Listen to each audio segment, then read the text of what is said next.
உங்க விஜய் நான் வரேன்.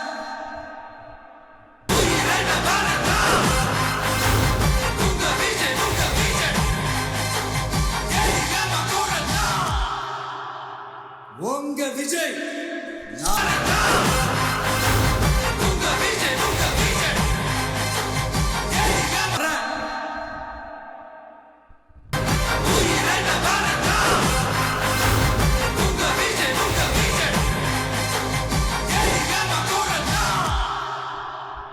உங்க விஜய் நான் வரேன்.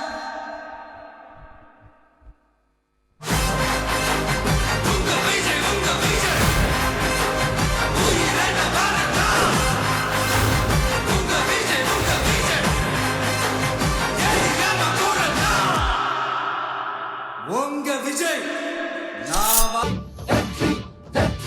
வாகை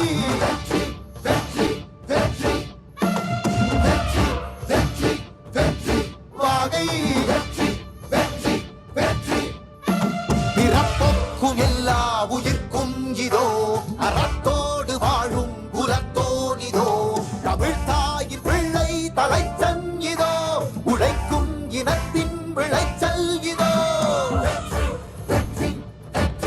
வாகை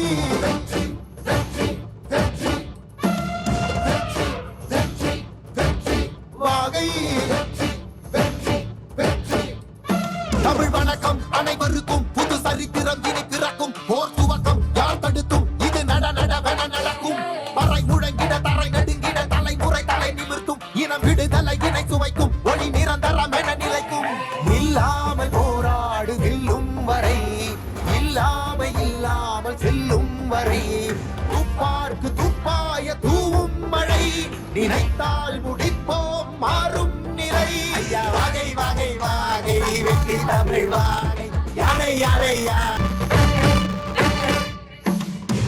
கொள்கை தலைவர்கள் யார் கொள்கை வேர் தன்னை பார் கொள்கை தலைவர்கள் யார் கொள்கை வேர் தன்னை பார் ஒளி எழுந்திட வெற்றி தலைவரே 2026 நிரந்தர முதல்வரே உங்களை ஈரோடு மக்களின் சார்பாக வருக வருக என வரவேற்பதில் பெரும் மகிழ்ச்சி அடைகிறேன். கொஞ்சம் சமூக நீதி பத்தி பேசலாமா? அது என்ன பேசலாமா? சமூக நீதியை பத்தி இந்த மண்ணு நம்ம பேசாம யார் பேசுவா? பேச்சில மட்டுமே சமூக நீதி பேசும் அரசியல் தலைவர்கள் மத்தியில் உண்மையான சமூக நீதியை நிலைநிறுத்திய எங்கள் தலைவர் எப்படி நிலைநிறுத்தினார்னு கேக்குறீங்களா? அதுக்கு சான்று நாங்க 3 பேர் தான். எங்களோட உழைப்புக்காக எங்களுக்கு இந்த வாய்ப்பை இந்த ரதத்து மேல நிக்க வச்ச எங்க தலைவர் தளபதிக்கு எங்களது நெஞ்சார்ந்த நன்றியை தெரிவிச்சுக்கிறோம். எல்லா மாவட்ட தலைவர்களுக்கும் நன்றியை தெரிவிச்சுக்கிறோம். ஒரு விஷயம் நல்லா தெரிஞ்சுக்கங்க, இந்த கூட்டம் மாற்று அரசியலுக்கான கூட்டம் அல்ல, புதிய தலைமுறைக்கான எங்கள் தலைவர் தளபதியின் புதிய அரசியல் பயணம். நீங்க எவ்வளவு வேணாலும் டேக் டைவர்ஷன் போட்டுக்கங்க. அண்ணா ஒரு விஷயம் நல்லா தெரிஞ்சுக்கங்க, மக்கள் எங்க பக்கம்தான், நாங்க எப்போதுமே மக்கள் பக்கம்தான். ஒரு பொதுக்கூட்டம், மக்கள் சந்திப்பு பொதுக்கூட்டத்தையே ஒரு மாநாடு மாதிரி நடத்தி காட்டிய கொங்கு மண்டலத்தின் தங்கம் எங்கள் அண்ணன் கே.ஏ. செங்கோட்டையன் அவர்களுக்கும் அவர்களுக்கு உறுதுணையாக இருந்த எங்க கழக பொதுச் செயலாளர் புஷியன் ஆனந்த் அவர்களுக்கும் இங்கு வருகை தந்திருக்கும் தளபதி நெஞ்சில் குடியிருக்கும் அன்பு தொண்டர்கள், தோழர்கள், சகோதர சகோதரிகள் உங்கள் அனைவருக்கும், மாநில கழக நிர்வாகிகள் அனைவருக்கும் எங்களது நெஞ்சார்ந்த நன்றியும் வாழ்த்துக்களையும் தெரிவித்துக் கொண்டு நன்றி கூறி விடைபெறுகிறேன். நன்றி, வணக்கம். நன்றி. கடந்த ஒரு மாத காலமாக தலைப்பு செய்தி மட்டுமல்ல, இவர்தான் ஊடகங்களின் மலைப்பு செய்தி. அண்ணன் செங்கோட்டையன், கொங்கு நாட்டின் தங்கம், மண்ணின் மைந்தர், தலைமை ஒருங்கிணைப்பாளர் அண்ணன் செங்கோட்டையன் அண்ணன் வருகிறார், சிறப்புரை தருகிறார்.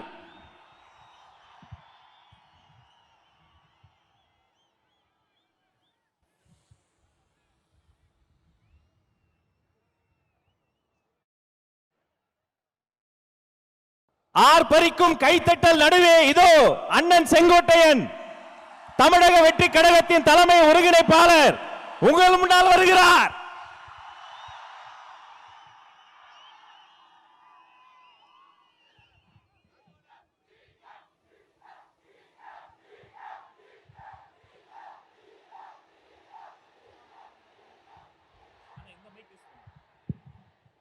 பெரியார் பிறந்த மண்ணில் வெற்றி கழகத்துடைய தலைவர் இங்கே வருகை தந்திருக்கிறார்கள். காலத்தின்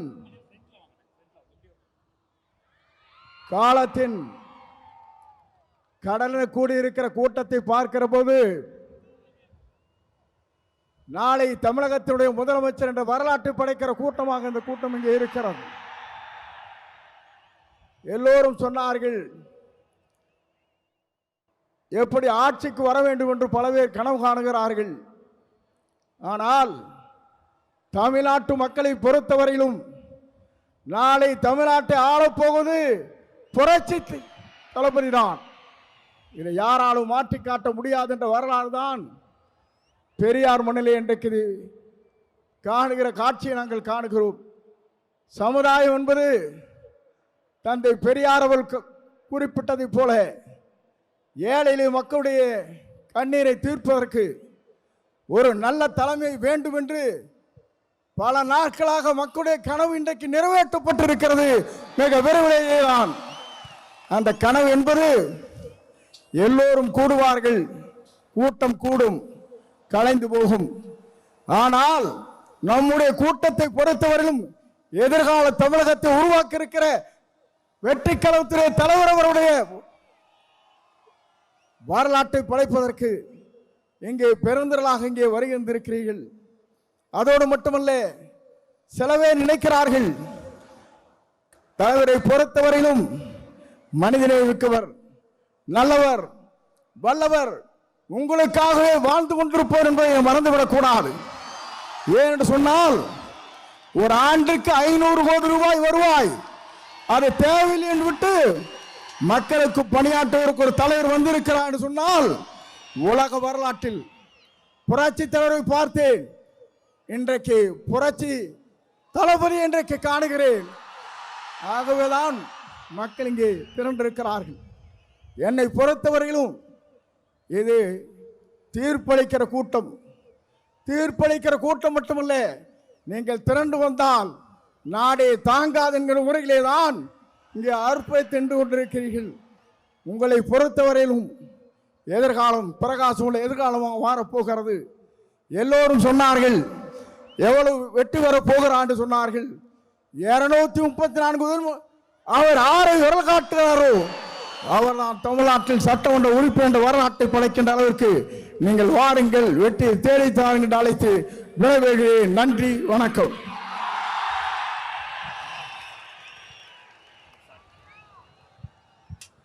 தமிழக வெற்றி கழகத்தினுடைய செயலாளர் அண்ணன் CTR நிர்மல்குமார் இதோ உங்கள் முன்னால் வருகிறார்.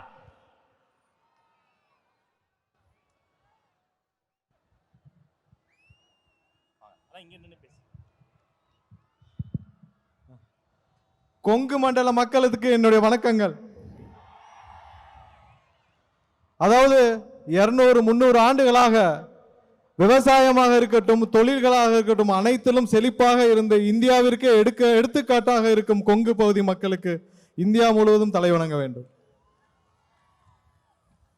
நீங்க எல்லாம் ஒரு விஷயத்தை மறந்திருக்க மாட்டீங்க, செம்மொழி மாநாடுன்னு ஒன்று போட்டாங்க, மறந்திருக்க மாட்டீங்க.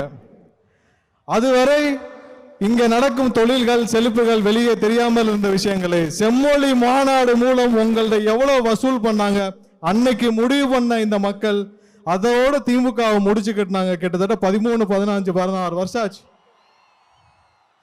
செம்மொழி மாநாடு வரைக்குமாவது ஏதோ அங்க ஒன்று இங்க ஒன்றுமாக திமுக வந்து கொண்டிருந்தது. மொத்தமாக திமுகவை தொடச்சி வெளியே போட்டது அந்த செம்மொழி மாடை. ஏன்னா நியாயமாக நேர்மையாக தொழில் செய்து கொண்டிருக்கும் கொங்கு பகுதி மக்களிடம் ரூம் போட்டு வசூல் பண்ண திமுகவை என்றும் இந்த மக்கள் வலுக்க மாட்டார்கள், கடைசி வரை மன்னிக்க மாட்டார்கள். ஒரு விஷயத்தை பார்த்தீங்களா, இங்க பல அமைச்சர்கள் இருக்காங்க கொங்கு செய்தியில். இந்த அமைச்சர்களுக்கெல்லாம் கொடுக்கப்பட்ட துறை என்ன? ஒன்று டாஸ்மார்க், இல்லைன்னா வேற துறை.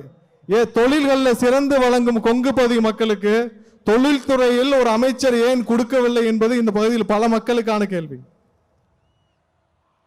இத்தோட 2026 அப்புறம் இதுவரை இருந்த ஆட்சியாளர்கள் யாரும் உங்களுக்கு எந்த விஷயத்திலும் உதவி செய்யவில்லை, எதுவும் நடக்கவில்லை. நீங்கள் சுயமாக தொழில்களை நீங்களே வளர்த்து இங்கே வளர்ந்து கொண்டிருக்கிறீர்கள். திருப்பூரா இருக்கட்டும், பல பகுதிகளாக இருக்கட்டும், உங்களுக்கு எந்த விதத்திலும் எந்த ஒத்துழைப்பும் எந்த உயரத்திலும் இந்த இதுவரை இருந்த அனைத்து அரசுகளும் எதுவும் உதவி செய்யவில்லை. ஆனால் 2026 அப்புறம் இங்க உள்ள தொழில்கள் பல மடங்கு வளர உங்களுக்கு அனைத்து வகையிலும் உதவி செய்ய நம்மளுடைய தளபதி உங்களுடைய அண்ணன் அவர்களின் ஆட்சி கண்டிப்பாக வரும். இங்க இருக்கிற ஒவ்வொரு பகுதி மக்களுக்கு தேவையான அளவிற்கு அவர்களுக்கு ஒரு தகுந்தாற் போல் அமைச்சரவையும் கொடுக்கப்படும்.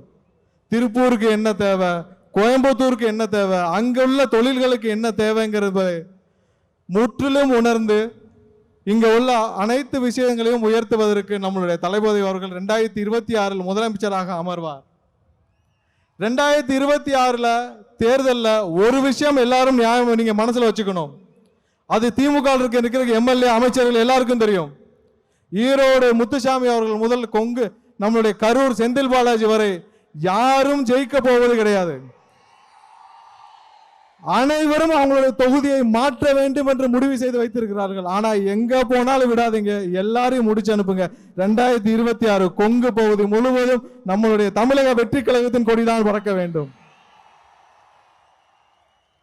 நீங்கள் அனைவரும் காத்துக் கொண்டிருக்கிற தலைவரின் உரைக்கு என்னுடைய உரையை தொடர்ந்து முடித்துக் கொண்டிருக்கிற வாய்ப்பை வழங்கிய தலைவருக்கு என்னுடைய நன்றியை தெரிவித்து விடைபெறுகிறேன். நன்றி, வணக்கம். நன்றி அண்ணா.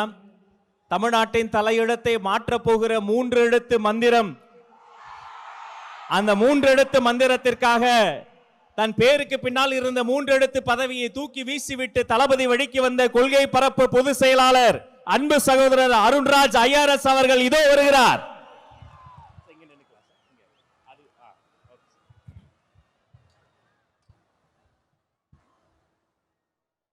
பவானி யாரும் காவிரி யாரும் ஓடுற இந்த கொங்கு மண்டலத்தின் ஈரோடு மாவட்டத்திற்கு வருகை தந்திருக்கும் நம் வெற்றி தலைவர் ஜனநாயகன் அண்ணன் விஜய் அவர்களே, கழகத்தின் பொதுச் செயலாளர் அண்ணன் ஆனந்த் அவர்களே, கொங்கு நாட்டின் சிங்கம் இல்ல கொங்கு நாட்டின் இளம் சிங்கம் அண்ணன் செங்கோட்டையன் அவர்களே. நான் ஏன் இளம் சிங்கம் சொல்றேன்னா, அண்ணன் எப்ப டிவிகேல சேர்ந்தாரோ அப்பவே அவருக்கு 20 வயசு கம்மியாயிருச்சு. அப்பா என்ன ஸ்பீடு கூட நடக்கவே முடியல. மற்றும் மாநில மாவட்ட நிர்வாகிகளே, காவல்துறை நண்பர்களே, ஊடக நண்பர்களே, தளபதி நெஞ்சில் குடியிருக்கும் நண்பா நண்பிகளே, உங்கள் அனைவருக்கும் வணக்கம். கொஞ்சம் யோசிச்சு பார்த்தீங்கன்னா, நம்ம தலைவரும் காவிரி ஆறு மாறுதாங்க. ஆத்துக்கு ஏழை பணக்கார வித்தியாசம் தெரியாம எல்லா வயலுக்கும் பாயும். அதே மாதிரி தான் நம்ம தலைவரும் ஏழை பணக்கார வித்தியாசம் பார்க்காம, சாதி மதம் இனம் வித்தியாசம் பார்க்காம அனைவருக்கும் நல்லது மட்டுமே செய்யணுங்கிற ஒரே தலைவர் நம் தலைவர் அவர்கள். நம் தலைவர் அவர்கள் அனைவருக்கும், அனைத்து சாதியினருக்கும், அனைத்து மதத்தினருக்கும் பொதுவானவர். அதனால தான் நான் கேட்கிறேன், உங்களை பார்த்து கேட்கிறேன், அடுத்த முதலமைச்சராக யார் வர வேண்டும்?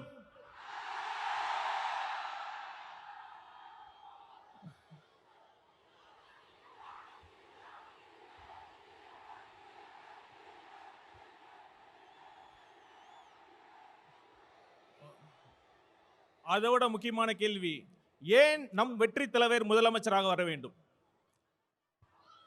நம்ம தலைவர் எதுக்கு அரசியலுக்கு வந்தாரு? பணத்துக்காகவா? பதவிக்காகவா? இல்ல புகழுக்காகவா? இதையெல்லாம் போதும் போதுன்னு திகற்ற அளவுக்கு அவர் பார்த்தாச்சு. அவரோட நெருங்கி பழகியவன் என்ற முறையில் சொல்றேன், அவர் வரத்துக்கான ஒரே நோக்கம் தனக்கு பணம், பேர், புகழ் எல்லாம் கொடுத்த இந்த தமிழ்நாட்டுக்கும் தமிழக மக்களுக்கும் ஏதாவது நல்லது செய்யணுங்கிற ஒரே நோக்கத்துக்காக தான். அந்த நம்பிக்கை என்கிட்ட ஆழமா இருந்ததுனாலதான் அண்ணன் சொன்ன மாதிரி என்ன ஐஆர்எஸ் பதவியை, நான் கஷ்டப்பட்டு படிச்ச ஐஆர்எஸ் பதவியை தூக்கி எறிஞ்சிட்டு அண்ணன் பக்கத்துல நிக்கிறேன். அந்த நம்பிக்கை உங்ககிட்ட இருக்குல்ல? உங்ககிட்ட மட்டும் இல்ல, ஒட்டுமொத்த தமிழ்நாட்டு மக்களுக்கும் அந்த நம்பிக்கை இருக்கு. தளபதி வரார், நல்லது செய்ய போறார் என்ற நம்பிக்கை இருக்கு. அடுத்து இன்னொரு விஷயம், நம்மளை பார்த்து ரசிகர் கூட்டம்னு சொல்றாங்க. ஒரு நிமிஷம், அதுக்கு நான் சொல்றேன்.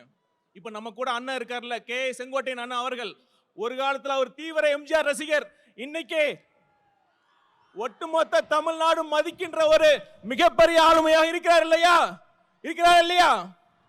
அதே மாதிரி இந்த ரசிகர் கூட்டத்தில் இருந்து இன்னும் எத்தனை செங்கோட்டையன் வரப்போகிறார்கள் என்பதை பாருங்கள். ஆனா ஒண்ணுங்க, ரசிகர் கூட்டமா கூட இருந்துடலாம், ஆனா அந்த திமுக மாதிரி கொள்ளையடிக்கிற கூட்டமா, சுயநல கூட்டமா மட்டும் இருக்கவே கூடாது. சரி, ஒரு சீரியஸான விஷயத்தை பத்தி நான் பேசுறேன். பகுத்தறிவு பகலவன் தந்தை பெரியார் பிறந்த மண்ணில், இந்த ஈரோடு மண்ணில் அது பேசுறது ரொம்ப பொருத்தமா இருக்கும். 1916ஆம் ஆண்டு நீதி கட்சி தொடங்குறப்ப அது முக்கியமான நோக்கம் என்ன தெரியுமா?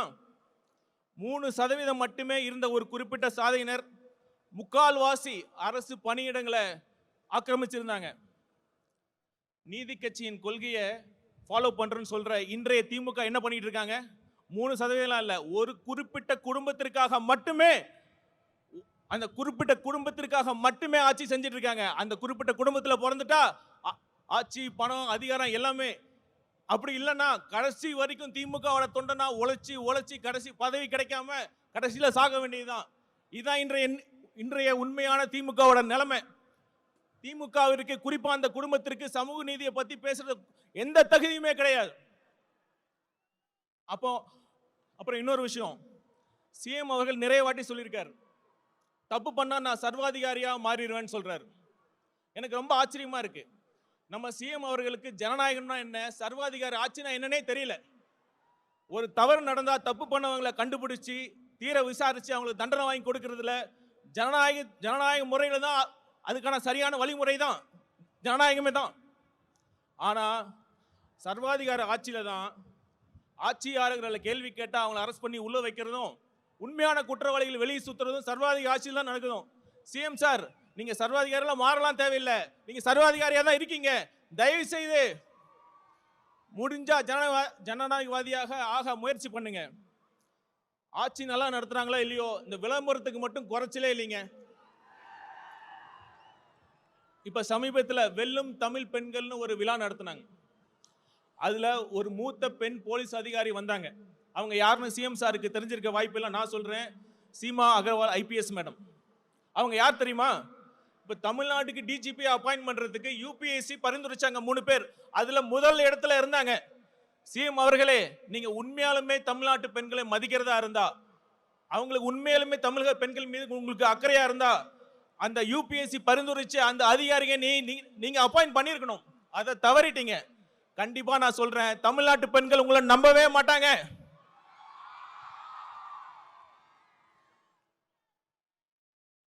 இவ்வளவு மோசமான ஆட்சி பண்ணிட்டு தேர்தல் நேரத்தில் மக்கள் வரி பணத்தில் அந்த திட்டம் இந்த திட்டம்னு சொல்லி இப்ப ஸ்டாலின் அவர்கள் கொண்டு வந்துட்டு இருக்காங்க.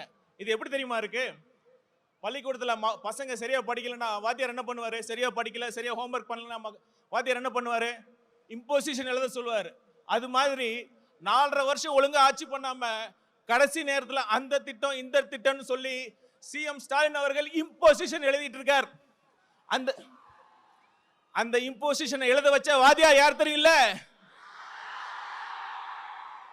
நம்ம தலைவர். கொஞ்சம் பொறுமையா இருங்க. ஒரு நல்ல ஆட்சி எப்படி நடத்தணும்னு நம்ம தலைவர் அவர்கள் உங்களுக்கு எல்லாத்தையும் கிளாஸ் எடுக்க போறாரு. அப்போவாச்சும் பார்த்து கத்துக்கங்க. கடைசியா ஒன்னே ஒன்று சொல்லிட்டு வந்து இவ்வளவு பேசிட்டோம். நம்ம பாஜக பாசிச பாஜக பத்தி பேசாம இருந்தா எப்படி? இப்ப ஏதோ ஒரு பிரச்சனை பண்ணிட்டே இருக்காங்க. இப்ப சமீபத்துல மகாத்மா காந்தி தேசிய ஊரக வேலைவாய்ப்பு திட்டத்தோட பேரை மாத்தி விபிஜி ராம் அப்படின்னு கொண்டு வராங்க. இத மாநிலத்தோட நிதி பகிர்வை குறைச்சிருக்காங்க. அதெல்லாம் கூட அடுத்த விஷயம். நான் கேட்கிறேன், இப்ப இந்தியாவில் அனைத்து மொழிகள் பேசுற மக்கள் இருக்காங்க. எப்படி ஒரு ஹிந்தி பேரை வைக்கிறீங்க? இதுக்கு முன்னாடி தான் ஐபிசி சிஆர்பிசி போன்ற சட்டங்களுக்கு சமஸ்கிருத பேரை வைக்கிறீங்க. தெளிவா ஒன்று புரிஞ்சுக்குங்க, இது ஒரு கூட்டு குடும்பம். அனைத்து மொழிகளுக்கும் முக்கியத்துவம் கொடுக்க வேண்டும். ஆங்கிலம் என்பது ஒரு இணைப்பு மொழி. அதை நீங்கள் புறக்கணிக்க கூடாது, புறக்கணிக்கவும் விட மாட்டோம். இறுதியா ஒன்னே ஒன்று மக்களை கேட்டுக்கிறேன். மக்கள் முடிவு பண்ணிட்டாங்க. மக்களை வச்சு கோடிக்கணக்கில் சம்பாதிக்கிற தலைவரா இல்ல மக்களுக்காக கோடிகளை விட்டு போன தலைவரா யார் வேண்டும்? ஒரு குடும்பத்திற்காக ஆட்சி நடத்தும் தலைவரா இல்ல ஒட்டுமொத்த தமிழ்நாட்டு மக்களையும் தன் குடும்பமாக நினைக்கும் தலைவரா?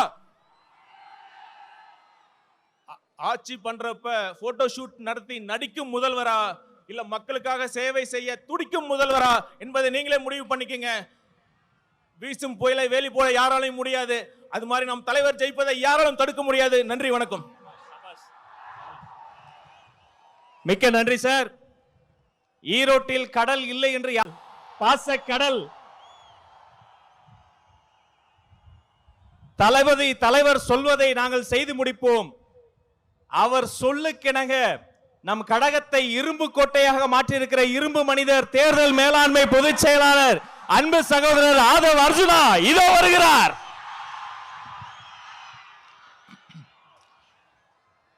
தெய்வத்தால் ஆகாதெனினும் முயற்சிதான் மெய்வர்த்த கூலி தரும். அதாவது அண்ணன் செங்கோட்டையன் அவர்கள் வந்த பிறகு ஒரே ஒரு வருஷம் முடிவாச்சு. சென்ட் ஜார்ஜ் கோட்டை உறுதியாயிருச்சு. கழக தலைவர் அவர்களுக்கும் பொதுச் செயலாளர் ஆனந்தன் அவர்களுக்கும் கழக தோழர் அவர்களுக்கும் என்னுடைய வணக்கத்தை தெரிவித்து, சுதந்திர போராட்ட வீரர் தீரன் சின்னமலை அவர்களுக்கும் மாவீரன் பொல்லான அவர்களுக்கும் கொள்கை தலைவர் சமூக சீர்திருத்தவாதி எங்களுடைய வழிகாட்டி தந்தை பெரியாரின் வழியில் அவர் பாதத்தை தொட்டு நமக்கான ஒரு மிகப்பெரிய பயணத்தை ஈரோடில் இருந்து தலைவர் தொடங்குகிறார். நம்மளுடைய குறிக்கோள் என்ன? நம்மளுடைய லட்சியம் என்ன? வெறும் அதிகாரத்தை மட்டும் அடைவதா? இங்க இருக்கக்கூடிய ஈரோடு மக்கள் எந்த அளவிற்கு ஒவ்வொரு விவசாயிகள், ஒவ்வொரு நெசவாளர்கள், ஒவ்வொரு தொழிலாளர்கள் தன்னுடைய வாழ்க்கையில் மிகப்பெரிய துயரத்தையும் ஒவ்வொரு நாளையும் தன்னுடைய குடும்பத்தை நடத்துறதுக்கே இந்த ஆட்சியோடைய ஊழலாலையும் பாதிக்கப்பட்டு இருக்காங்க. இங்க இருக்கக்கூடிய அமைச்சர்கள் டாஸ்மார்க்கை மட்டுமே நடத்திட்டு இருக்கக்கூடிய ஒரு நிர்வாகத்தை கொடுத்துட்டு இருக்காங்க. இதை மாற்றணும்னா யாரால மாற்ற முடியும்? யாரால மாற்ற முடியும்? நீங்க சொல்லுங்க. யாரால மாற்ற முடியும்? தளபதி விஜய் அவர்களால மாற்ற முடியும். எந்த கட்சியால மாற்ற முடியும்? டிவிகே. இன்றைக்கு இருக்கக்கூடிய ஒரே நம்பிக்கை டிவிகே தான். அப்ப அது ரீசெண்டா ஒரு மாநாடு, இளைஞர் மாநாடு மாதிரி நடத்தினாங்க. எப்படி? இளைஞர் மாநாடு மாதிரி. அங்க ஆனா இளைஞர்களே இருக்க மாட்டாங்க. ஆனா அங்க ஒரு இளைஞர் இருக்காரு. அவங்க அப்பா பையன், அவங்க 2 இளைஞர்கள் தான் தமிழ்நாட்டில். அந்த இளைஞர்கள் சொல்றாங்க, மாநாடு போட்டு இளம் பெரியாராம். யாருப்பா இளம் பெரியாரு? பெரியாரோட வரலாறு தெரியுமா? பெரியார் ஸ்பெல்லிங் படிக்க தெரியுமா உனக்கு? மழையில படிக்க கொடுத்தா? இதே ஈரோட்டில் மண்ணில் எத்தனை சொற்பொழிவுகள், எத்தனை மாநாடு, எத்தனை உழைப்பு, 70 வருட உழைப்பு. அந்த 70 வருட உழைப்பை சிதைக்கிற மாதிரி இளம் பெரியார்னு சொல்றீங்களே உங்க மகனுக்கு, இதுவா ஆட்சி? திராவிட கழகம் என்ன செய்து கொண்டிட்டு இருக்கிறது? பெரியாரை அவமானப்படுத்தும் பொழுது இதே உங்க மகன் 5 வருஷத்துக்கு முன்னாடி சினிமால சமூக நீதினா என்னன்னு கொஸ்டின் கேட்டார். சமூக நீதி தெரியாதவர் இளம் பெரியாரா? யாருங்க இங்க இளம் பெரியார்? மக்கள் கிட்ட நம்ம கேட்கிறோம், யார் இங்க இளம் பெரியார்? நீங்க சொல்லுங்க, யார் இங்க இளம் பெரியார்? பெரியார் அவர்களுக்கு முன்பு ஒரு தலைவர் இன்னும் உருவாகவில்லை, எதிர்காலத்திலும் உருவாக்கப்பட முடியாது. இதுதான் தமிழக வெற்றி கழகத்தினுடைய மரியாதை பெரியார் அவர்களுக்கு. இங்க ஒரே பெரியார், இங்க ஒரே அம்பேத்கர், இங்க ஒரே காமராஜர், ஒரே தீரன் சின்னமலை, ஒரே பொல்லான் அவர்கள். இந்த தலைவர்களை நீங்கள் அசிங்கப்படுத்தினால் தமிழக வெற்றி கழகம் மிகப்பெரிய போராட்டத்தை உருவாக்கும். 2026 எழுதி வச்சுக்கோங்க, 2026, 31, 36 போயிட்டே இருப்போம். நாங்க தெளிவா இருக்கு, மக்கள் முடிவு பண்ணிட்டாங்க. உங்களுடைய சூதுனால மிகப்பெரிய இழப்புக்கு அப்புறம் தலைவர் அவர்களை மக்கள்கிட்ட இருந்து பிரிக்க பார்த்தீங்க. ஆனால் இங்க இருக்கிற கூட்டம், இங்க இருக்கக்கூடிய மக்கள் சக்தி, இங்க இருக்கக்கூடிய பெண்கள் சக்தி எந்த அளவிற்கு தலைவர் மீது நம்பிக்கையும் அன்பையும் வச்சிருக்காங்க. இந்த கூட்டம் இல்ல, இந்த மக்கள் கூட்டத்துடைய எழுச்சி இந்த ஆட்சியாளர்களை துரத்தக்கூடிய ஒரு எலெக்ஷனா இருக்குங்கிறத பதிவு பண்ணிது. தலைவர் அவர்களுடைய பேச்ச நீங்க மட்டுமல்ல, ஒட்டுமொத்த தமிழகம் கேட்கறது ரெடியா இருக்கு. கேட்கலாமா? நன்றி, வணக்கம்.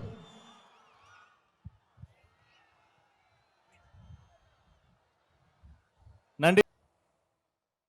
இந்த கூட்டம் வந்திருப்பது தலைவனின் சிங்க முகத்தை பார்க்கத்தான், அந்த தங்க முகத்தை பார்க்கத்தான். புயல் அல்ல, அவரது புன்னகையே போதும் ஒரு புரட்சியை ஏற்படுத்திவிடும். தலைவர் சொல்வதை செய்பவர்கள் மத்தியில் தலைவர் நினைப்பதையே செய்து முடிக்கக்கூடிய தமிழக வெற்றி கழகத்தினுடைய போர்ப்படை தளபதி, போற்றுதலுக்குரிய பொதுச் செயலாளர் அண்ணன் என் ஆனந்த் இதோ வருகிறார்.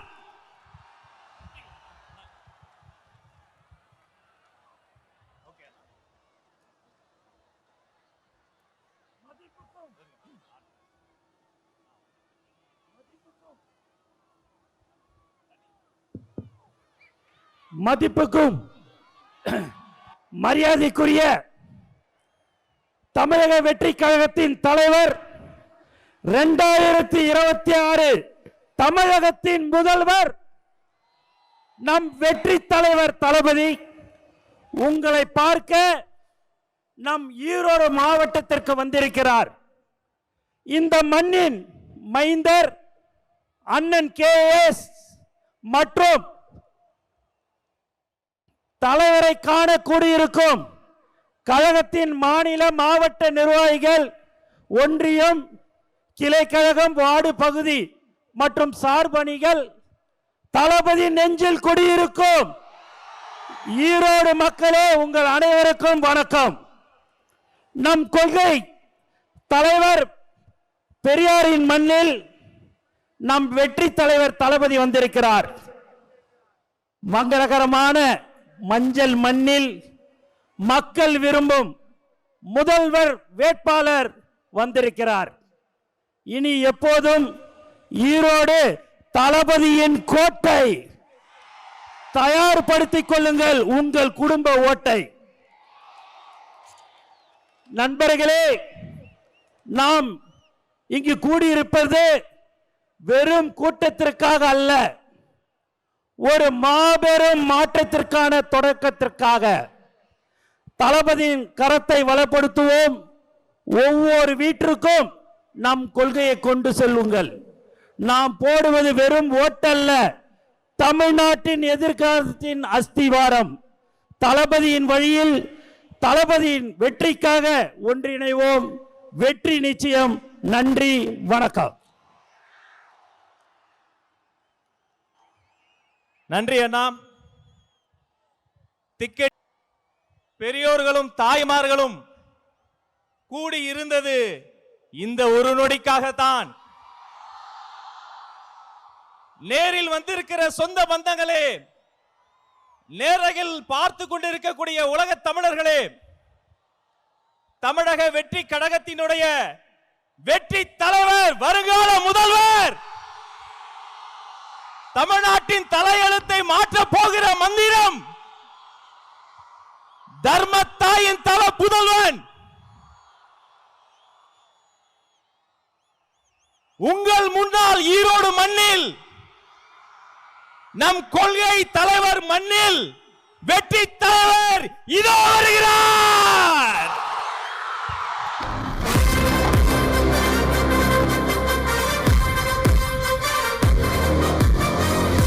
Hello hello.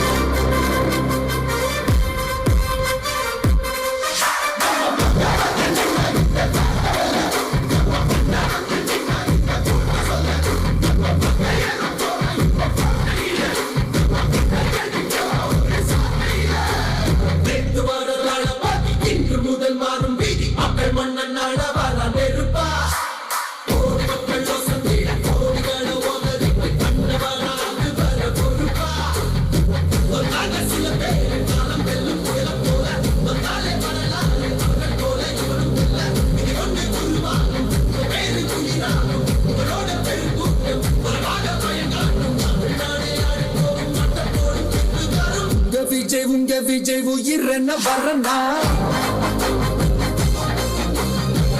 விஜய் உங்க விஜய் எளியவன் குரல்னா விஜய் உங்க விஜய் தனியார் இல்ல கடனா விஜய் உங்க விஜய்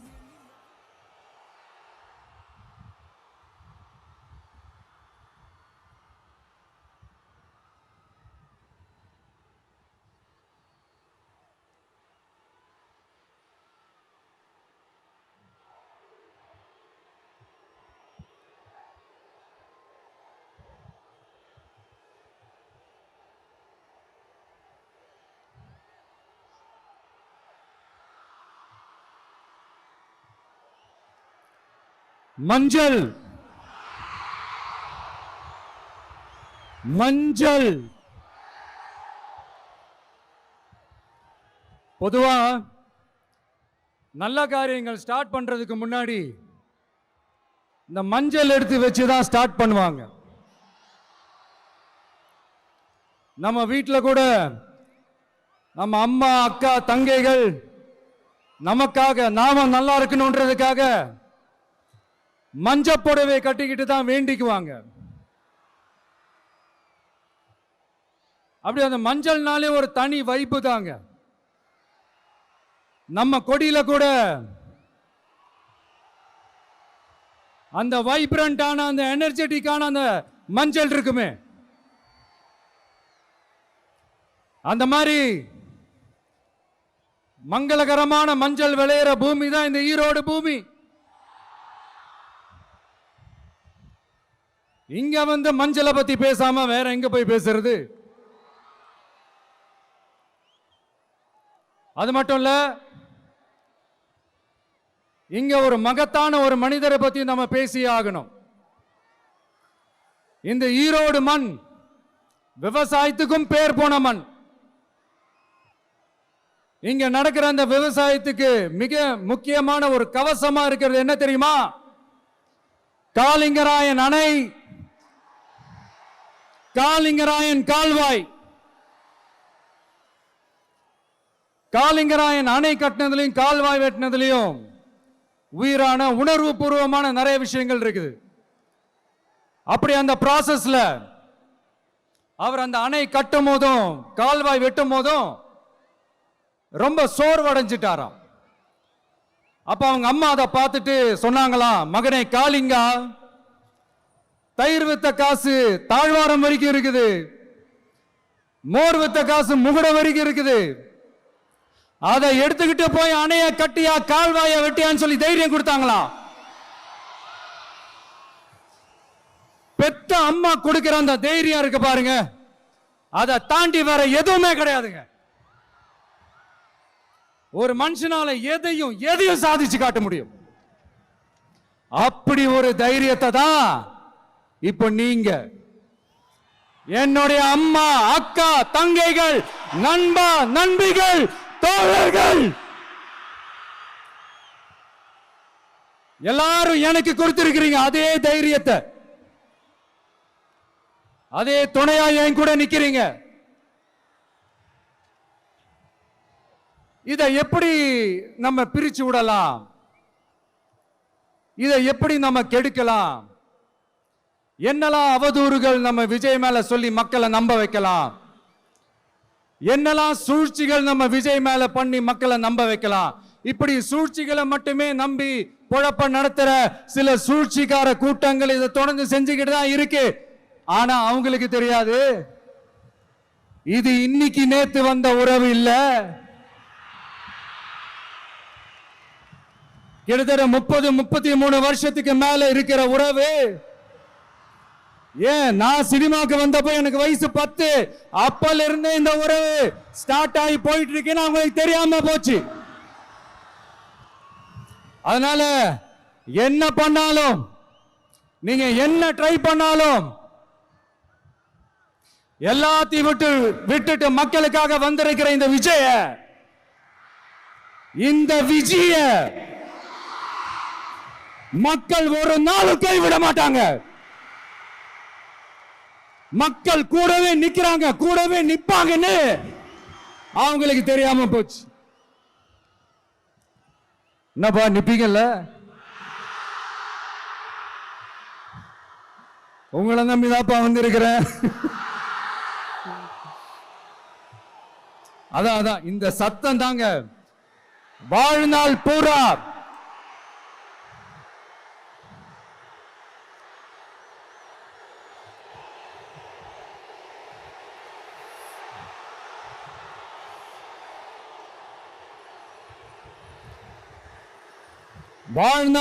உங்களுக்கு நன்றியோடவே இருப்பேன். இப்போ நம்ம காளிங்கராயன் அவர்கள் அணையை கட்டுறதுக்காக பவானிக்கு போய் பார்க்கும்போது ஒரு இடத்துல ஒரு பாம்பு வந்து உட்கார்ந்துச்சான், படுத்துச்சான். அது படுத்த இடத்துல தான் அவர் அணையை கட்ட ஸ்டார்ட் பண்ணாராம். அப்புறம் அந்த பாம்பு வளைஞ்சி நெளிஞ்சி போற இடத்துலலாம் கால்வாயை வெட்டினார்னு சொல்லி சில வாய்மொழி கதைகள்லாம் சொன்னாங்க. தண்ணியை சேமிச்சு வச்சு குடிக்கிறதுக்கும் விவசாயத்துக்கும். தம்பி கீழே இறங்கு, தம்பி கீழே இறங்குப்பா, ப்ளீஸ் கீழே இறங்குப்பா.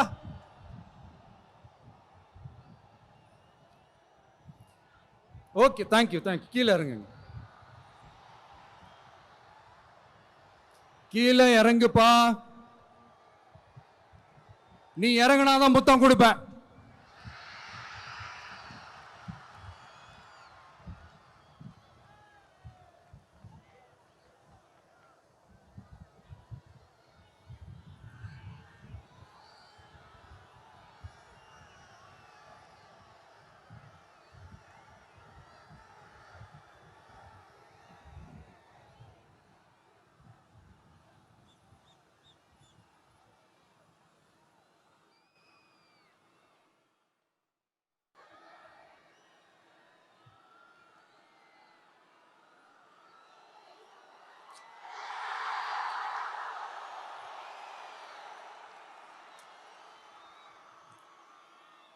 இப்படி தண்ணியை சேமிச்சு வச்சு குடிக்கிறதுக்கும் விவசாயத்துக்கும் வழி வகுக்கிறது எவ்வளவு பெரிய ஒரு நல்ல விஷயம்.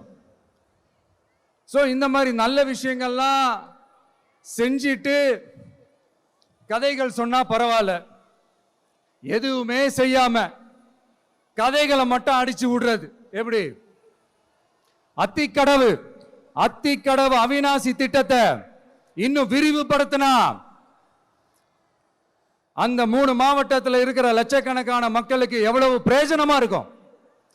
எத்தனையோ லட்சம் ஏக்கர் நிலங்கள்ல விவசாயம் நடத்தினா எவ்வளவு பிரயோஜனமா இருக்கும். ஏன் அதெல்லாம் பண்ண மாட்டேன்றீங்க? வள்ளுவர் கோட்டத்துக்கு காட்டுற அக்கறைய இங்க மக்கள் வாழ்வாதாரத்தில் கொஞ்சம் காட்டலாம்ல, ஏன் காட்ட மாட்டேன்றீங்க? இங்க என்ன கவர்மெண்ட் நடத்துறாங்களா இல்ல கண்காட்சி நடத்துறாங்களா? இந்த 21ஆம் நூற்றாண்டிலே மக்களை பத்தி எதுவுமே யோசிக்கிறது இல்ல. ஆனா அந்த காலத்திலேயே இது எல்லாத்தையும் பத்தி யோசிச்ச மக்களை பத்தி, குடிக்கிற தண்ணியை பத்தி, விவசாயத்தை பத்தி, அணை கட்டுறதை பத்தி, கால்வாய் வெட்டுறதை பத்தி, இதெல்லாம் எங்கிருந்து? பவானியிலிருந்து நொய்யலாறு வரைக்கும் கால்வாய் வெட்டி இது எல்லாத்தையும் பத்தி யோசிச்ச காளிங்கராயன் அவர்களுக்கு கோடி கும்பிடு போட்டாலும் பார்த்தாதுங்க. இப்படி அந்த காலத்துல இருந்த ஒரு ஹீரோவை பத்தி பேசிட்டு இந்த காலத்துல, அதாவது 1920th செஞ்சுரியில இருந்த ஒரு ஹீரோவையும் பத்தி நம்ம பேசி ஆகணும்ல. ஒருத்தர் இலகிய மனம் கொண்ட ஹீரோனா இன்னொருத்தர் இரும்பு மாதிரி அயன்மேன் தான். எஸ், நம்ம ஈரோடு கடப்பாறை தான்.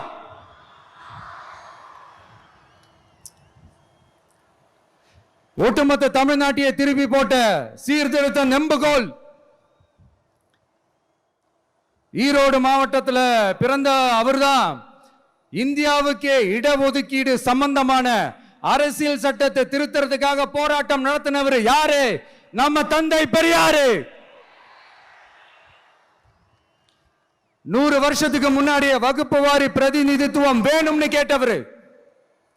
அன்னைக்கும் சரி இன்னைக்கும் சரி ஒரு ஆச்சரியத்தோட பார்க்கக்கூடிய ஒரு மனிதர், நம்மளுடைய கொள்கை தலைவர். அப்ப அண்ணாவும் எம்ஜிஆரும் யாரு? பெரியார் அவர்கள் கிட்ட இருந்து எங்களுக்கு தேவையான கொள்கைகளை எடுத்துக்கிட்டோம். அவரை ஃபாலோ பண்ற, அவரை வழிகாட்டி ஏத்துக்கிட்ட அண்ணா அவர்கள் கிட்ட இருந்தோம், எம்ஜிஆர் அவர்கள் கிட்ட இருந்தோம் தேர்தல் அணுகுமுறையை எடுத்துக்கிட்டோம். அண்ணாவும் எம்ஜிஆரும் தமிழ்நாட்டோட சொத்து. அவங்கள பயன்படுத்துறத பத்தி யாரும் இங்க கம்ப்ளைண்ட்லாம் பண்ண முடியாது. அண்ணா எங்களோடது, எம்ஜிஆர் எங்களோடது, நீங்களாம் எடுத்துக்க கூடாது அப்படிலாம் யாரும் இங்க அழுதுட்டு இருக்க முடியாது, சொல்லிவிட்டேன். அதனால நாங்க ஒரு வழியில அரசியல் செஞ்சுக்கிட்டு போயிட்டு இருக்கிறோம். உங்களுக்கு தான் டிவிக்கு ஒரு பொருட்டே இல்லல, அப்புறம் ஏன் கதறீங்க? அப்புறம் ஆளாளுக்கு அங்க போயிட்டு இங்க போயிட்டு புலம்பி தள்ளிக்கிட்டு இருக்கிறீங்க. இது எப்படி இருக்கு தெரியுமா? எனக்கு பயம் இல்ல, எனக்கு பயம் இல்ல அப்படின்னு சத்தமா சவுண்ட் விட்டுக்கிட்டே சத்தமா பாட்டு பாடிக்கிட்டு இந்த நடுங்கிக்கிட்டே சின்ன பசங்க நடந்து போவாங்க, அந்த மாதிரி இருக்கு. முதல்ல மண்டையில இருக்கிற கொண்டே மறைங்க சார்.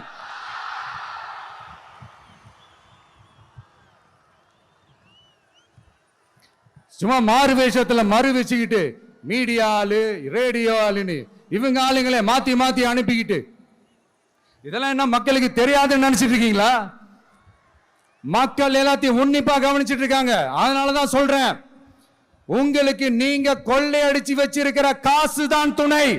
ஆனா எனக்கு என் மேல எல்லையில்லா பாசம் வச்சிருக்கிற இந்த மாசு தான் துணை.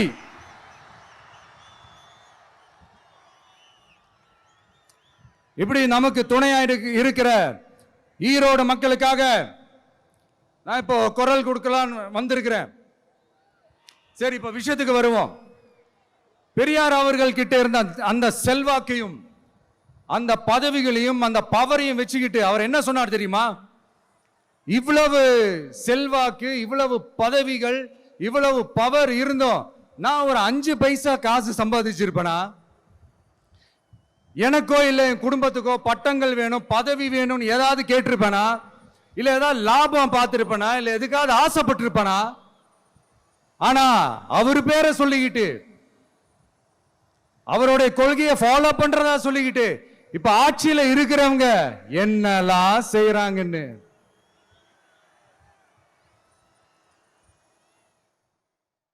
அதனாலதான் சொல்றோம், பெரியார் பேரை சொல்லிக்கிட்டு தயவு செஞ்சு கொள்ளையடிக்காதீங்கயா, தயவு செஞ்சு கொள்ளையடிக்காதீங்க. அவரு பேரை சொல்லிக்கிட்டு பெரியார் பேரை சொல்லி கொள்ளையடிக்கிற இவங்க தான் நம்மளுடைய அரசியல் எதிரி.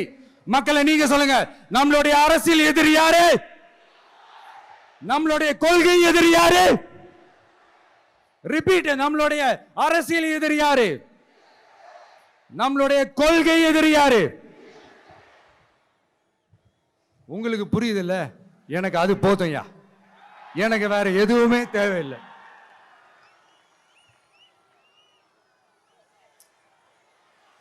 அதனாலதான்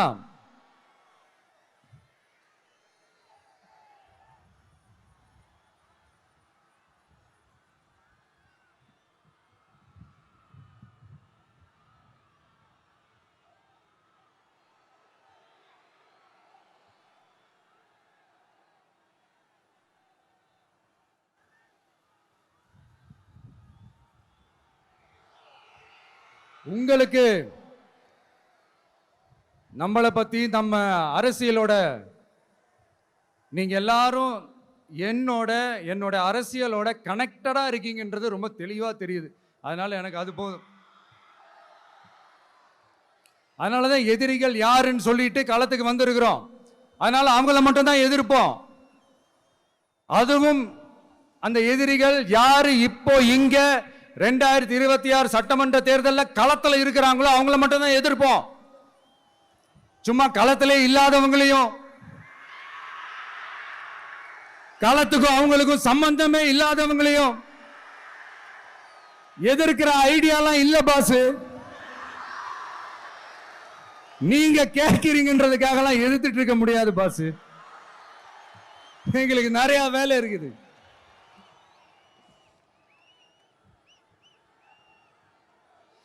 எத்தனை எத்தனை பொய்யான வாக்குறுதிகள். வந்த உடனே நீட்டை ரத்து செய்வோம், கல்வி கடனை ரத்து செய்வோம், கேஸ் சிலிண்டருக்கு மானியமா 100 ரூபாய் தருவோம், என்னெல்லாம் அடிச்சு விட்டுட்டு இன்னி வரைக்கும் கேட்கிறேன், இதெல்லாம் சொன்னாங்களே செஞ்சாங்களா? இவங்க எப்பவுமே இப்படிதான், சொல்றது ஒண்ணு செய்யறது ஒண்ணு. திமுகவும் பிரச்சனைகளும் ஃபெவிகால் போட்டு ஓட்டின ஃப்ரெண்ட்ஸ் மாதிரி ஒன்னில இருந்து ஒன்ன பிரிக்கவே முடியாது. இப்போ ஈரோடு பகுதியில் இருக்கிற பிரச்சனையை பத்தி பேசுவோம். பெரியார் பேரை மட்டும் சொல்லிக்கிட்டு எப்படி அவரோட கொள்கைகளுக்கு எதிராக செயல்படுறாங்களோ அப்படிதான் இந்த மஞ்சள் நகரத்தோட மஞ்சளுக்கும் ஒண்ணும் பண்ணல, மஞ்சள் விவசாயிகளுக்கும் ஒண்ணும் பண்ணல. ஆராய்ச்சி மையம், சிறப்பு மையம்னு கோடி கோடியா டெண்டர் விட்டாங்க, பேருக்கு கட்டிடத்தை கட்டினாங்க. ஆனா உலகமே போட்டி போட்டு வாங்குற மஞ்சளை மதிப்பு கூட்டி விற்பனை செய்ய, அதாவது அதோட வேல்யூ இன்க்ரீஸ் பண்ணி நம்ம விவசாயிகளுக்கும் இந்த மாவட்ட மக்களுக்கும் நன்மை செய்ய இதுவரைக்கும் என்ன செஞ்சிருக்காங்கன்னு யோசிச்சு பார்த்தா ஒரு பெரிய ஜீரோ தான்.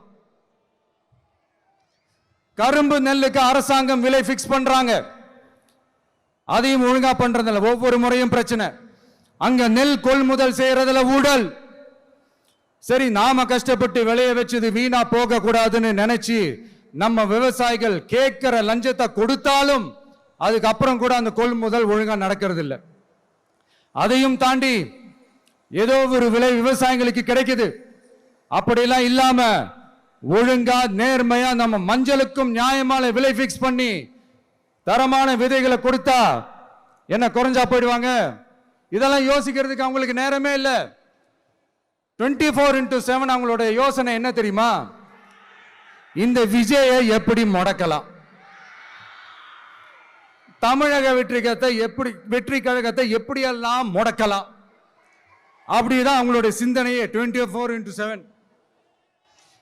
எத்தனையோ வருஷத்துக்கு முன்னாடி நம்ம காளிங்கராயர் நதிகளின் இணைப்புக்கு முன்னோடியா இருந்தார்.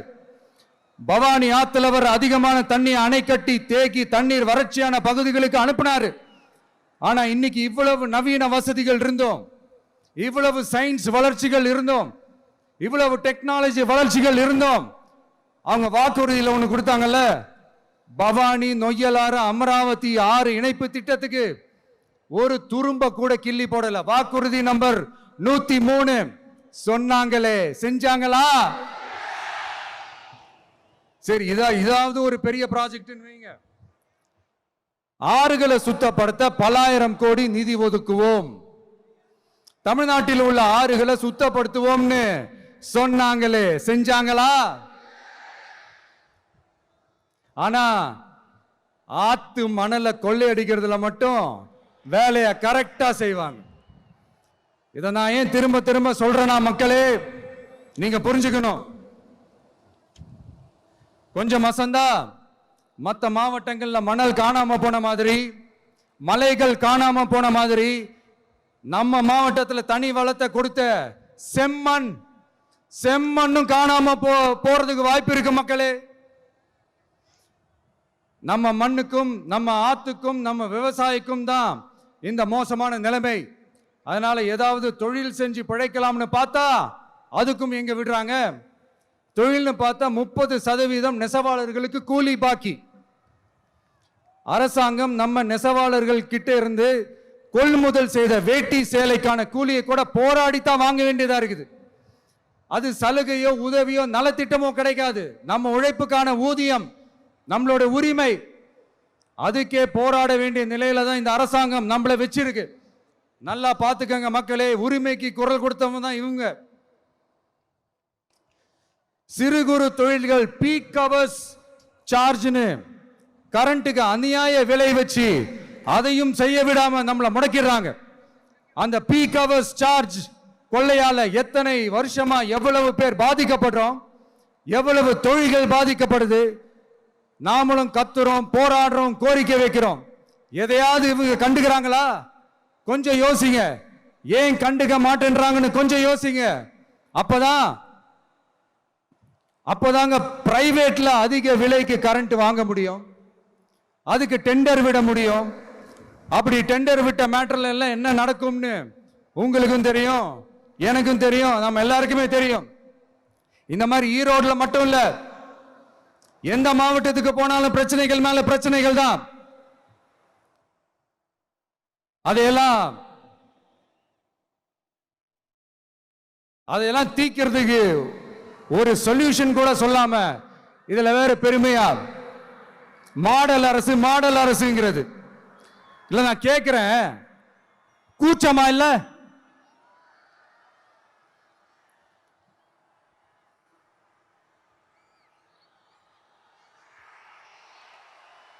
இதெல்லாம் கேட்டா அப்படியே நம்ம பக்கம் யூட்டர்ன் அடிச்சு வந்துருவாங்க. விஜய் என்ன அரசியல பேச மாட்டேன்றாரு, விஜய் என்ன சினிமா டயலாக் மாதிரி பேசுறாரு, விஜய் என்ன பஞ்ச் டயலாக் பேசுறாரு, விஜய் என்ன 10 நிமிஷம் தான் பேசுறாரு, 9 நிமிஷம் தான் பேசுறாரு. நான் எத்தனை நிமிஷம் பேசினா உங்களுக்கு என்ன சார்? நான் எப்படி பேசினா உங்களுக்கு என்ன சார்? உள்ள விஷயம் என்னன்னு பாருங்க சார்.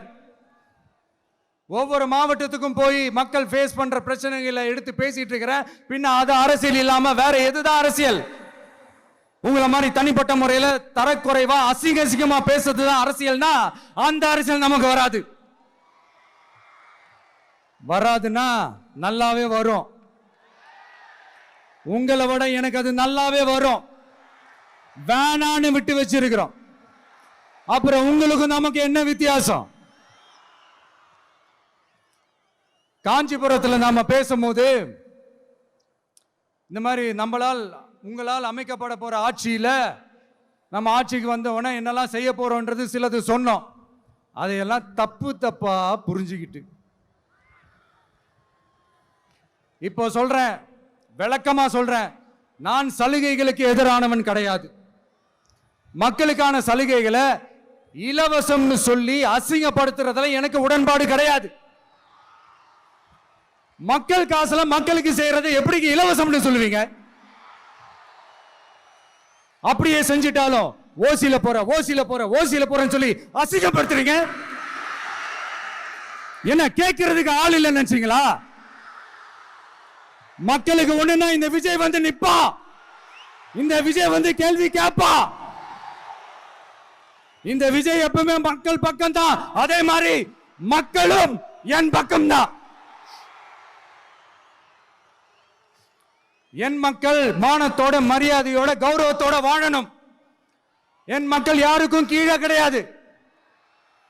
அப்படி அவங்க கௌரவத்தோட வாழணும்னா அவங்களுக்கான வாழ்க்கை தரம் உயரணும். வாழ்க்கை தரம் உயரணும்னா அவங்களோட வாழ்வாதாரம் உயரணும். வாழ்வாதாரம் உயர்ந்தாதான் பொருளாதாரம் உயரும். பொருளாதாரம் உயர்ந்தாதான் வசதி வாய்ப்புகள் உயரும். இதெல்லாம் உயர்ந்தாலே ஆட்டோமேட்டிக்கா அவங்களோட வாழ்க்கை தரம், அவங்களுக்கான மரியாதை, அவங்களுக்கான கௌரவம் எல்லாமே உயரும். இதுக்கான வழிகள், அந்த சூழல்களை அந்த கவர்மெண்ட் அமைச்சு கொடுக்கணும். இதுக்கான அந்த திட்டங்களை செயல்படுத்தணும். இதெல்லாம் செஞ்சாதான் இந்த அரசாங்கம் ஒரு நல்ல அரசாங்கம். இதைத்தான் சொல்றோம்.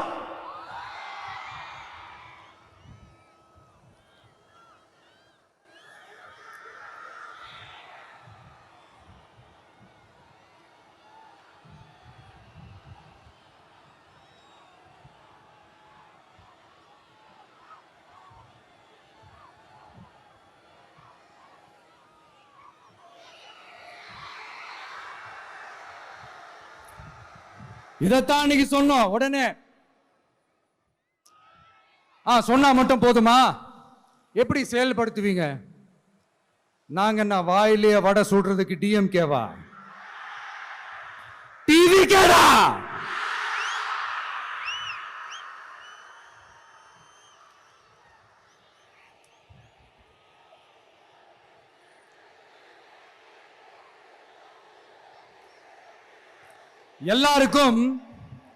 எல்லாருக்கும் நிரந்தரமான ஒரு வீடு இருக்கணும்னு சொன்னோம். உடனே எங்க ஆட்சியிலே நாங்க எல்லாரும் வீடு கட்டி கொடுத்துட்டோமே அப்படிங்கிறது. இல்ல நான் கேட்கிறேன், இங்க உங்களை தான் கேட்கிறேன், இங்க வாடகைக்கு இருக்கிறவங்களே இங்க யாரும் இல்லையா? எல்லாருக்கும் சொந்தமா வீடு கட்டி கொடுத்துட்டாங்களா? அடுத்து வீட்டில் இருக்கிற ஒவ்வொருத்தரும் மினிமம் டிகிரி படிச்சிருக்கணும் அப்படின்னு சொன்னோம். உடனே எங்க ஆட்சியிலே எல்லாரும் டிகிரி படிச்சு முடிச்சிட்டாங்களே அப்படிங்கிற மாதிரி சொல்றது. அது உண்மைனா ஸ்கூல் லெவல்லையே டிராப் அவுட்ஸ் அதிகமானது யாரோட ஆட்சியிலங்க?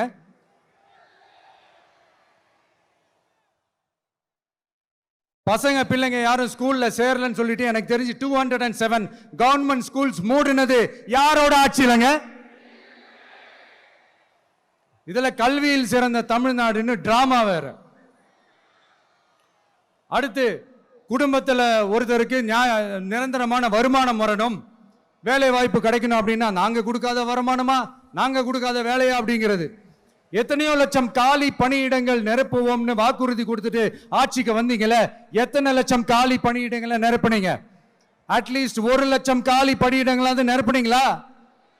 இதெல்லாம் சொல்லிட்டு மக்களை ஏமாத்துறது யாரோட ஆட்சியிலங்க?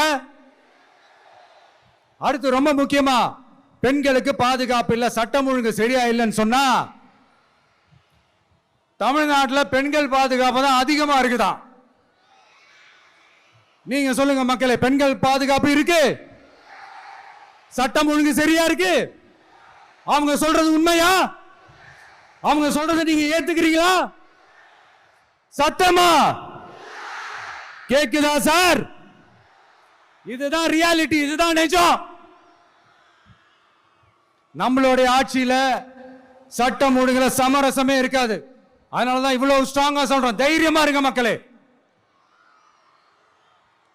இந்த மாதிரி விஷயங்கள்லாம் நம்ம மக்கள் கிட்ட எடுத்து சொன்னா உடனே இந்த இது எடுத்துட்டு வந்துருவாங்க.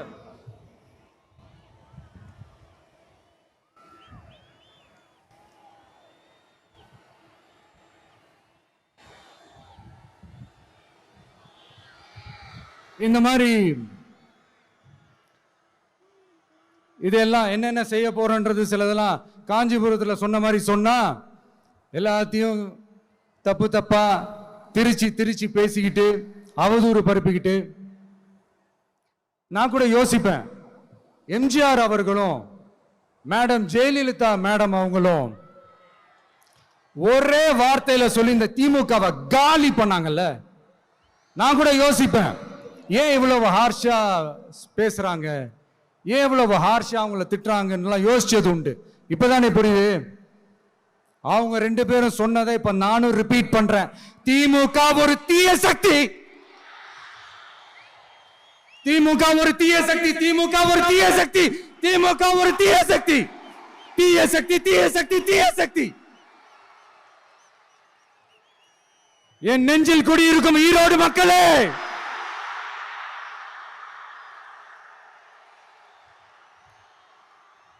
டிவிகே ஒரு தூய சக்தி. எப்படி? டிவிகே ஒரு தூய சக்தி. தூய சக்தி டிவிகேவுக்கும் தீய சக்தி டிஎம்கேவுக்கும் தான் போட்டியே. என்ன முடக்கலாம்னு நினைக்கிறீங்க, ஆனா இந்த சத்தத்தை ஒரு நாள் உங்களால முடக்க முடியாது. மக்கள் விரோத திமுக அரசை வீழ்த்த மக்கள் சக்தியான நம்மளால மட்டும்தான் முடியும். அண்ணன் செங்கோட்டையன் அண்ணன் அவர்கள் நம்ம கூட வந்து சேர்ந்தது நமக்கு ஒரு மிகப்பெரிய ஒரு பலம். அந்த மாதிரி செங்கோட்டையன் அண்ணன் அவர்கள் மாதிரி இன்னும் நிறைய பேர் வந்து சேர இருக்கிறாங்க. அவங்க எல்லாருக்குமே அந்த உரிய அங்கீகாரத்தை கொடுப்போம். அது மட்டும் இல்ல, அப்புறம் இன்னொரு விஷயம் சொல்ல மறந்துட்டேன். இப்போ ரீசண்டா ஒரு இடத்துல நம்ம சிஎம் சார் அவர்கள் பேசும்போது சொன்னாங்க, என் கேரக்டரையே புரிஞ்சுக்க மாட்டேங்கிறேன். இது சினிமா டயலாக் இல்லையா? நான் ஏதாவது பேசினா சினிமா டயலாகா? சார் பேசினா அது சினிமா டயலாக் இல்லையா, சிலப்பதிகாரத்திலிருந்து எடுத்ததா அந்த லைன். என் கேரக்டரையே புரிஞ்சிக்க மாட்டேன்றது. உங்களை எப்படிதான் சார் புரிஞ்சுக்கிறது? எந்தெந்த விஷயத்துலலாம் சார் உங்க கேரக்டர் நாங்க புரிஞ்சுக்கிறது? அதையும் நீங்களே சொல்லிட்டீங்கன்னா கொஞ்சம் நல்லா இருக்கும் சார். சட்டம் ஒழுங்குல நாடே சந்தி சிரிக்குது அதுலயா? பெண்கள் பாதுகாப்புல நாடே சந்தி சிரிக்குது அதுலயா? பொய் வாக்குறுதிகளா கொடுத்து ஏமாத்தி ஆட்சிக்கு வந்தீங்களே அதுலயா? எதில் தான் சார் உங்க கேரக்டர் நாங்க புரிஞ்சுக்கிறது? ஆனா ஒண்ணு, தமிழ்நாட்டில் ஆட்சி செய்யற நீங்களும் சரி, ஒன்றியத்தில் ஆட்சி செய்யறவங்களும் சரி, நீங்க 2 பேரும் முதல்ல என்னோட கேரக்டரை புரிஞ்சுக்கணும் சார். என்னோட கேரக்டர்னு சொன்னது நம்ம மக்களோட கேரக்டரை. 2026 சட்டமன்ற தேர்தலோட அந்த கேரக்டரே கொஞ்சம் வேற மாதிரி சார்.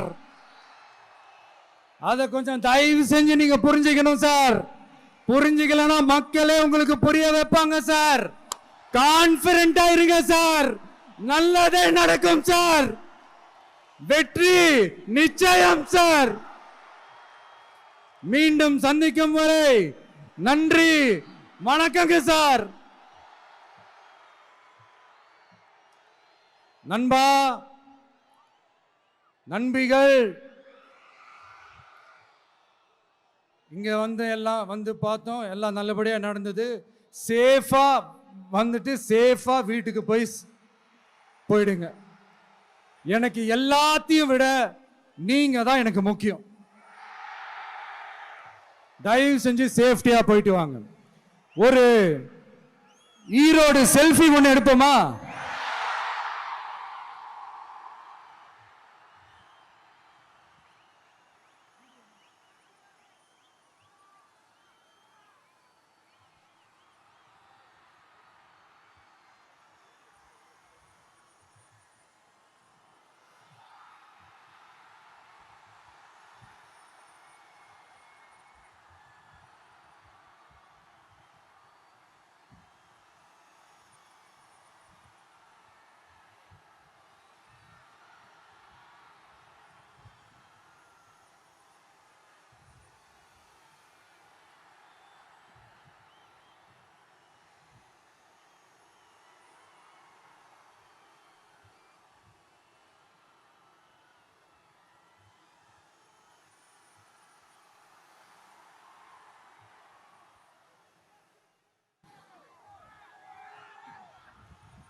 சென்ட் ஜோர்ஜ் கோட்டையில் முதலமைச்சராக தலைவர் வருவதற்காக அண்ணன் செங்கோட்டையிலும் செங்கோலை தருகிறார்.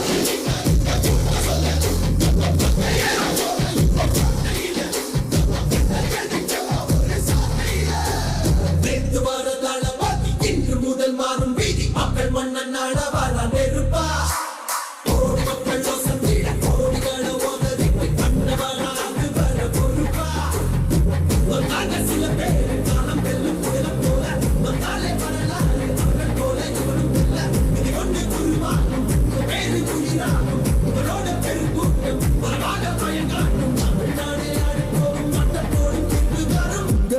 உங்க விஜய் உயிர் என்ன வரனா? விஜய் உங்க விஜய் எளியவன் குரல் தான். விஜய் உங்க விஜய் தனியார் இல்ல கடல்னா. விஜய் உங்க விஜய் எளியவன் குரல் தான். விஜய் உங்க விஜய் தனியார் இல்ல கடல்னா. மக்கள் தானே மன்னர்களை உனக்கு காட்ட வரனா?